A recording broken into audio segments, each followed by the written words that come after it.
இந்த கும்பராசி என்பர்களுக்கு பாக்யாதிபதி அடுத்து பாத்தீங்கன்னா சுகஸ்தானாதிபதி அந்த 10ஆம் இடத்திற்கு வருகிறார். இது ஒரு நல்ல ஒரு ஏற்றங்களை கொடுக்கக்கூடிய ஒரு தருணமாக இருக்கும். இந்த காலகட்டம் உங்க ராசிக்கு 10ஆம் இடத்துல அந்த சுக்கிரன் இருக்கிறதுனால பார்ட்னர்ஷிப் தொழில்ல முயற்சிகள் அதிகப்படியாக இருக்கும். அதெல்லாம் பண்ண வேண்டாம். கடந்த ஒரு 6 மாதத்திற்கு மேலாக பாத்தீங்கன்னா பினான்சியலா டவுன் ஆகிக்கிட்டே இருக்கிறீங்க. அது தொழில் ரீதியாக இருந்ததுன்னா விற்பனை அளவு குறைஞ்சிருக்கும்.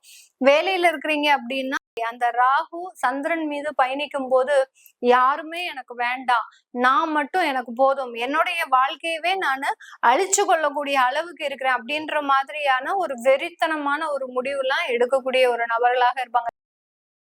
உலகெங்கும் இருக்கும் டிவோட்டி நேஷன் தமிழ் நேயர்கள் அனைவருக்கும் ஆஸ்ட்ரோ பூர்ணாவின் அன்பார்ந்த வணக்கங்கள். இன்னைக்கு நாம பார்க்கக்கூடிய சிறப்பு பதிவு சுக்கிரனினுடைய பெயர்ச்சி. இந்த சுக்கிரன் பெயர்ச்சி பாத்தீங்கன்னா நவம்பர் மாதம் 26ஆம் தேதி தன்னுடைய ஆட்சி வீடான அந்த துலாம் ராசியிலிருந்து விருச்சிக ராசிக்கு சுக்கிரன் பெயர்ச்சியாகி வருகிறார். இது கிட்டத்தட்ட ஒரு 25 நாட்களுக்கு, அதாவது 19ஆம் தேதி 12வது மாதம் 19 டிசம்பர் வரைக்கும் இந்த விருச்சிக ராசியில இருக்க போறார். இந்த விருச்சிக ராசியில இருக்கக்கூடிய அந்த சுக்கிரன் மீது அந்த குருவின் பார்வை படுறதுனால இந்த மாதம் என்னென்ன மாதிரியான சில விஷயங்கள் நடக்க போகுது ஒவ்வொரு ராசி என்பவர்களுக்கும். இந்த குருவும் சுக்கிரனும் பாத்தீங்கன்னா பொருளாதார ரீதியாக காரகத்துவத்தை சார்ந்த கிரகங்கள். ஒவ்வொருவருக்கும் மாதம் மாதம் இருக்கக்கூடிய சில பொருளாதார ரீதியான சில பிரச்சனைகளையும் தீர்த்து வைக்கக்கூடிய ஒரு கிரகங்களாக தான் இந்த சுக்கிரன் பயிற்சி ஆகிறார். இந்த சுக்கிரன் பயிற்சியில தான் நமக்கு சில வருமானம் வரும், சில வருமானத்துல தடைகள் வரும், ஏதாவது ஒரு இடத்துல வருமானத்தை கொடுத்து நம்ம லாக் ஆயிடுவோம். இந்த மாதிரியாகலாம் இந்த சுக்கிரனின் பெயர்ச்சி வெவ்வேறுபட்ட வருமானத்துல இருக்கக்கூடிய சில பலன்களை கொடுக்கக்கூடிய ஒரு கிரகமாக இருக்கு.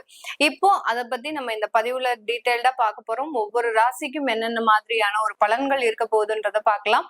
இந்த சேனலை முதன்முறையா பாக்குறீங்க அப்படின்னா சப்ஸ்கிரைப் பண்ணிக்கோங்க, பெல் பட்டன்ல ஆல் ஆப்ஷன் சூஸ் பண்ணிக்கோங்க.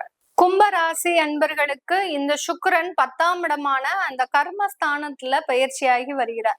இந்த கும்பராசி அன்பர்களுக்கு பாக்யாதிபதி அடுத்து பாத்தீங்கன்னா சுகஸ்தானாதிபதி அந்த 10ஆம் இடத்திற்கு வருகிறார். இது ஒரு நல்ல ஒரு ஏற்றங்களை கொடுக்கக்கூடிய ஒரு தருணமாக இருக்கும். இந்த காலகட்டம் உங்களுக்கு பண புழக்கங்கள் அப்படின்றது அதிகரிக்க கூடும். அந்த சுக்கிரனோடு செவ்வாய் சேர்ந்து இருக்கிறதுனால பிரிந்த குடும்பங்கள் கூட மீண்டும் சேர்வதற்கு, கணவன் மனைவி உறவு மேன்மையை அடைவதற்குண்டான ஒரு தருணமாக தான், அதாவது ஒரு அன்பு, பாசம், ஒரு மனித நேயம் இதெல்லாமே சேர்ந்து உருவாகுவதற்குண்டான ஒரு தருணமாக தான் இந்த கும்பராசி என்பவர்களுக்கு இந்த சுக்கிரனுடைய பயிற்சி இருக்க போகுது. அடுத்து பாத்தீங்கன்னா தொழில் ரீதியாக சில சொந்தமாக சொத்துக்களை வாங்கக்கூடிய ஒரு தருணம்.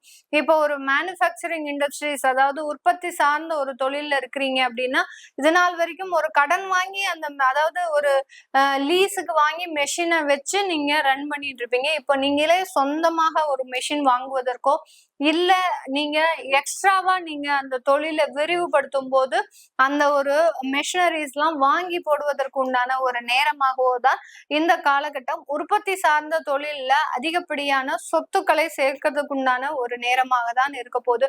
ரீட்டைல் ஷாப்ல பாத்தீங்கன்னா உங்களுக்கு நல்ல ஒரு விற்பனை அளவு அப்படின்றது அதிகரிக்கும். அந்த விற்பனை பாத்தீங்கன்னா எல்லாமே உங்களுக்கு ஒரு நல்ல ஒரு லாபத்தை அதிகரிக்கக்கூடிய ஒரு நேரமாக தான் இருக்க போகுது. அந்த லாபத்தினால உங்களுடைய பொருளாதார வீழ்ச்சிகள் அப்படின்றது நிவர்த்தியாகக்கூடிய ஒரு தருணம். கடந்த 3 மாதமாக பாத்தீங்கன்னா ஒரு பினான்சியலா ரொம்ப டவுன் ஆன மாதிரியான சில எண்ணங்கள் உங்களுக்கு இருந்திருக்கும். கும்பராசி என்பர்கள் அந்த ஒரு மென்டலி வீக்கா இருந்தாலும் பினான்சியலி எப்போதுமே ஸ்ட்ரென்த்தா இருப்பாங்க. அதாவது காலபுருஷனுக்கு 11ஆம் இடம் அந்த கும்பராசி அப்படின்றதுனால எப்போதுமே கையில பர்ஸ்ல காசு வச்சிருப்பாங்க, பேங்க் அக்கௌண்ட்ல நல்ல ஒரு சஃபிஷியண்டா பேலன்ஸ் இருக்கும். இந்த மாதிரி ஆகலாம் பினான்சியலி ஒரு ஸ்ட்ரென்த்தா இருக்கக்கூடிய அந்த கும்பராசி என்பர்களுக்குமே கடந்த ஒரு 6 மாதத்திற்கு மேலாக பாத்தீங்கன்னா பினான்சியலா டவுன் ஆகிக்கிட்டே இருக்கிறீங்க. அது தொழில் ரீதியாக இருந்ததுன்னா விற்பனை அளவு குறைஞ்சிருக்கும். வேலையில இருக்கிறீங்க அப்படின்னா அந்த வேலை வாய்ப்பு இல்லாமல், அதாவது வேலையை இழந்துட்டு ரிசைன் பண்ணிட்டு அடுத்தடுத்து உங்களுக்கு ஒரு வாய்ப்புகள் இல்லாம கிட்டத்தட்ட ஒரு 12 இன்டர்வியூ அட்டன் பண்ணிட்டேன், அந்த இன்டர்வியூல எந்த விதமான ஒரு ரிசல்ட்டுமே வரல, ஒரு பாசிட்டிவான ரிசல்ட் வரல அப்படின்னு சொல்றவங்களுக்கு இந்த மாதத்துல இருந்து நல்ல ஒரு வளர்ச்சிகள் அடைவதற்கு உண்டான ஒரு நேரமாக இருக்கும். ஆனாலும் அந்த ஒரு குழப்பமான ஒரு சூழ்நிலை, அந்த ராகு பகவான் உங்களுடைய ராசியின் மீது பயணிக்கிறதுனால ஒரு குழப்பம் அப்படின்றது இருந்துகிட்டே இருக்கும். ராகு பயணிக்கிறதுனால அந்த பொருளாதார வளர்ச்சி அப்படின்றது கண்டிப்பா இருக்கும். மனநிலை சார்ந்த சில விஷயங்களுக்கு நீங்க அதிகப்படியாக மெடிடேஷன் அப்படின்ற மாதிரியான சில விஷயத்தை எடுத்துக்கோங்க. இன்னமும் அந்த மாதிரியாக ஒரு குழப்பத்துல இருக்கிறவங்களுக்கு தான் இந்த மாதிரியான ரெமெடி. நிறைய கும்பராசி அன்பர்கள் இந்த மாதிரியான மெடிடேஷன் சம்பந்தப்பட்ட சில விஷயத்துல இருப்பாங்க. அதுவும் தெய்வ நம்பிக்கை அதிகப்படியாக இருக்கும். இவங்கள மாதிரியாக விரதம் இருந்து அந்த தெய்வ அனுஷ்டானங்களை அனுசரிப்பவர்கள் யாருமே கிடையாது. ஒரு பெரிய பெரிய யோகி அளவுக்கு இந்த கும்பராசி என்பர்கள் அந்த தெய்வத்தின் மீது அதிகப்படியாக நம்பிக்கை இருக்கும். ஒரு 48 நாள் ஒரு விரதம் இருக்கிறாங்க அப்படின்னா அந்த 48 நாளும் அந்த கடமையை தவறாம செய்வாங்க.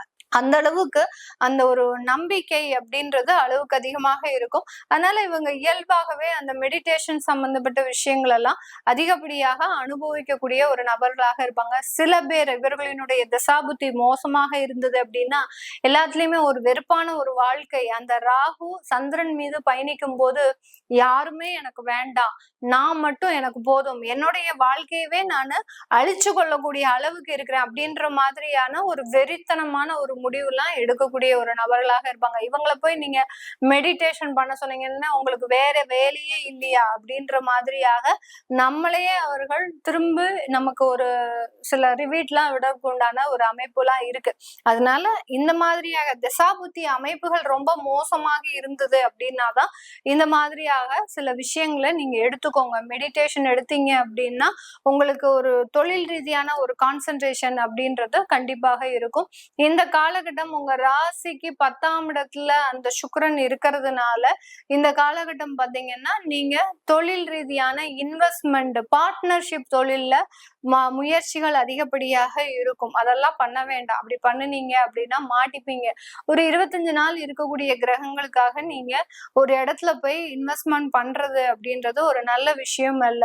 இருக்கக்கூடிய வருமானத்தை தக்க வச்சு செஞ்சுக்கோங்க. அடுத்து பாத்தீங்கன்னா கடன்களை நிவர்த்தி பண்ணக்கூடிய அளவுக்கு இந்த மாதம் உங்களுக்கு வருமானம் வரும். அதனால எது முக்கியமான கடனோ அதை பார்த்து நீங்க நிவர்த்தி செஞ்சுக்கிட்டீங்க அப்படின்னா இந்த கும்ப ராசி என்பர்களுக்கு மிகப்பெரிய அளவுக்கு ஒரு மாற்றங்கள் வரக்கூடிய ஒரு நேரமாக தான் இருக்க போகுது. வெளியூர் வெளிநாட்டுல இருக்கிறவங்களுக்கு அதிகப்படியான ஒரு முன்னேற்றங்கள், அந்த முன்னேற்றங்கள் பாத்தீங்கன்னா உங்களுடைய வேலை ரீதியான, உறவுகள் ரீதியான, அடுத்து பாத்தீங்கன்னா தொழில் ரீதியான முன்னேற்றங்கள் அதிகப்படியாக இருக்கும். இது எல்லாமே நம்ம கோச்சார நிலவரப்படி பலன்களை கணிச்சு சொல்லியிருக்கிறோம். உங்களுடைய சுய ஜாதக தசாபுத்தி பலன்களை பார்க்கணும் விருப்பப்படுறவங்க கீழே இருக்கிற நம்பருக்கு வாட்ஸ்அப்ல அப்பாயின்மெண்ட் வாங்கிக்கிட்டு நீங்க கன்சல்ட் பண்ணிக்கலாம். உங்களிடமிருந்து விடைபெறுவது உங்கள் ஆஸ்ட்ரோ பூர்ணா. நன்றி, வணக்கம்.